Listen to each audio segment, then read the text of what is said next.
Bagatti nu ga'e injedha jechuudha. Sillee bagatti isin ga'e mee al tokko Mansuur Jamaal jedhaman.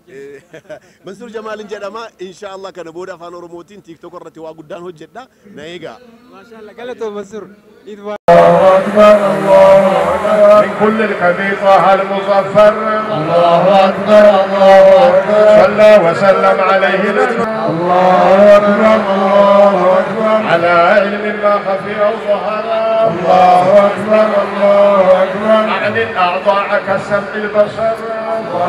daawwattoota keenya kabajamoo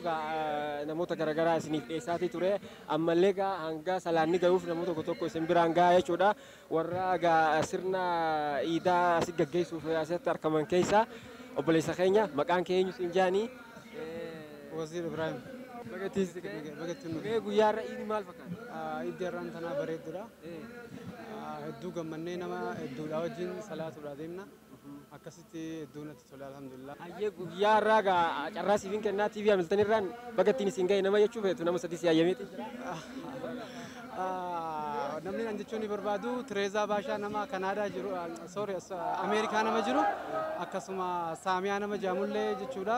akkasuma buleetti tiyya tuffaa Austraaliyaa jirti bagattiin isin ga'een jaan atillee isinillee carraa na kanu khasaniif hedduu isin galtu galatooma Eid Mubarak